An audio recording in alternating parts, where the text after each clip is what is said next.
नमस्कार दोस्तों, math with Sensei में आपका स्वागत है। मैं हूं आपका सेंसेई और अब हम बिल्कुल लास्ट टॉपिक शुरू करने जा रहे हैं, एरोबिक और एनारोबिक रेस्पिरेशन। तो एरोबिक और एनारोबिक होता क्या, पेपर में काफी हद तक पूछ लिया जाता है एमसीक्यू में या छोटे क्वेश्चन में, 2-3 मार्क्स वाले क्वेश्चन में कि ये होता क्या है। तो एरोबिक का मतलब जिसमें एयर प्रेजेंट हो और एनारोबिक मतलब एयर प्रेजेंट ना हो। तो एयर से हमारी बॉडी क्या निकालती है? एयर से हमारी बॉडी जो होती है वो ऑक्सीजन निकालती है, ऑक्सीजन को फिल्टर करती है और उस ऑक्सीजन का हम इस्तेमाल करते हैं बॉडी के अदर फंक्शन के लिए, जो हमारी बॉडी अलग फंक्शन करती है। सिंपल सी चीज है। तो पहले आपको ये लिखना है कि इस पॉइंट में कि एरोबिक रेस्पिरेशन का मतलब है कि ऑक्सीजन का प्रेजेंस होना। बस ये 2 वर्ड लिख देना। पेपर में क्या होता है, पेपर वाला जब चेक करता है, पेपर भरना नहीं होता। ज्यादातर बच्चे क्या करते हैं कि जी मैं 4 शीट भर के आ गया, मैं 5 शीट भर के आ गया, मैं 10 भर के आ गया। भरने का हिसाब नहीं होता। मेन हिसाब होता है कि आपने लिखा क्या है। और साइंस बिलीव करता है फैक्ट पे, और वो फैक्ट 1 या 2 वर्ड में भी हो सकता है। जैसे मैंने एरोबिक लिखा, एरोबिक में ज्यादा समझ में नहीं आया, मुझे आगे की ग्रामर नहीं पता, पीछे का नहीं समझ में आ रहा, इज लगाना, आर लगाना, एम लगाना है, बेसिक ग्रामर भी नहीं पता, जो बच्चा बिल्कुल शुरू से पढ़ रहा है उसके लिए ये भी मुश्किल है। तो वो क्या करेगा, ये लिख देगा कि प्रेजेंस ऑफ ऑक्सीजन। ये इसका पहला पॉइंट हो गया। अब इसमें प्रेजेंट होगा तो उसमें क्या होगा, अब्सेंट होगा। तो मैं लिख दूंगा कि अब्सेंस ऑफ ऑक्सीजन। तो पहला पॉइंट तो मेरा क्लियर हो गया। ये एरोबिक है, इसके आगे एन एरोबिक लग गया यहां पर। तो एन का मतलब क्या है, एन एरोबिक का मतलब कि जिसमें वो चीज प्रेजेंट ना हो, ये इसके अपोजिट काम करेगा।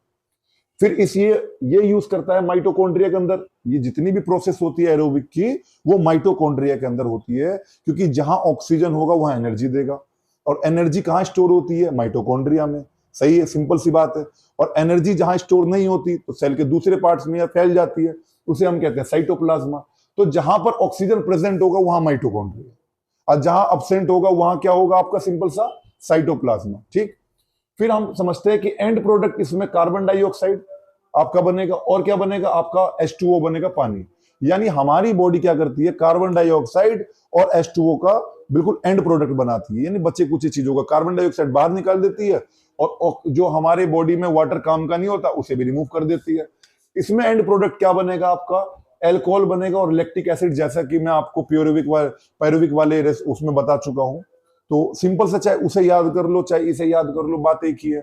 उसके बाद आप इसे भी लिख सकते हो, क्योंकि अलग अलग ग्लूकोज के जो पाथवे हैं वही तो है एरोबिक और एनारोबिक रेस्पिरेशन।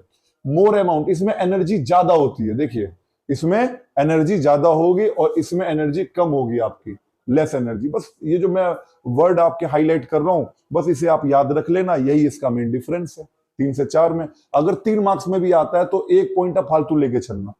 पेपर में क्या होता है, पेपर वाला जब चेक करेगा तो एक आध गलती निकल जाएगी, तो एक अपना एक्स्ट्रा रहेगा, तो कोई दिक्कत वाली बात नहीं। फिर आपका ये तो खत्म हो गया आपका। फिर आता है इनहेलेशन एक्सहेलेशन। आपने देखा होगा जब हम सांस लेते हैं तो इन करते हैं, हम क्या कर रहे हैं, एयर को इन कर रहे हैं, तो इसे कहते हैं इनहेलेशन। और एक्सहेलेशन का मतलब क्या है, जब हम हवा सांस को छोड़ते हैं। ठीक। तो जब हम ऑक्सीजन लेते हैं तो इनहेलेशन, और कार्बन डाइऑक्साइड छोड़ते हैं एक्सहेलेशन। तो इसमें एयर जो है इनटेक किया जाता है, एयर लिया जाता है हमारी थोरिक कैविटी के अंदर। थोरिक कैविटी का मतलब है जब चेस्ट के अंदर आप एयर को खींचते हो तो उसे कहते हैं इनहेलेशन। और एक्सहेलेशन का मतलब क्या है, थोरिक कैविटी के कॉन्ट्रास्ट को बाहर करना। तो इसमें इन होता है, तो पहला पॉइंट है इसमें इन करना, और इसमें पहला पॉइंट क्या है, आउट करना। तो बिल्कुल सिंपल वाली बात है। जब ज्यादा पेपर में नहीं समझ में, ये मेन वर्ड याद रखना। पेपर वाला इतना नहीं देखता, जो चेकर के पास टाइम कम, लिमिटेड टाइम होता है, तो वो ये वर्ड देखता है। आप कितना भी भर लो उससे कोई फर्क ही नहीं पड़ता।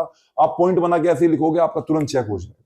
और आप पैराग्राफ टाइप में लिखोगे तो सामने वाला काट देगा, क्योंकि उसे टाइम लगेगा। भाई 100 कॉपी 200 कॉपी चेक करनी है, तो आपकी कॉपी थोड़ी ना होगी बोर्ड की अकेली।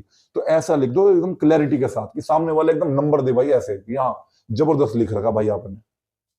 फिर है इसमें जब जो क्या कहते हैं, रिब होता है। रिब मतलब पसली जो होती है वो फूल जाती है, यानी अप चली जाती है। जब सांस लेते हैं तो अप चली जाती है, और इसमें क्या होता है, डाउन चली जाती है, नहीं तो नीचे की साइड चली जाती है ना। तो इसमें हवा निकल जाती है बच्ची कुची। तो ये अंतर है कि इसमें अप हो जाती है तो उसमें डाउन। तो देखो यहां अप हो गया और यहां क्या हो गया, डाउन। ये मेन वर्ड हो गया कि रिब इसमें अप है, यहां पर रिब इसमें अप है और इसमें रिब डाउन है। फिर इसमें volume of the lungs increase. अब इसमें volume of the lung, volume का मतलब है कि जो इसके अंदर आ सकता है, उसके स्पेस कैविटी कितना है। आसान भाषा में उसकी कैपेसिटी कितनी है।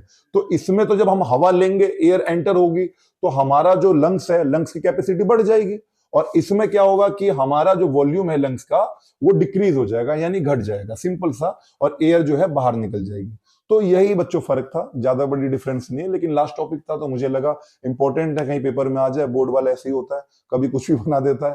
तो मैं उम्मीद करता हूं कि आप इसे पढ़ें, लिखें। All the best. और हमारे चैनल को सपोर्ट वो करें, लाइक करें, सब्सक्राइब करें। धन्यवाद।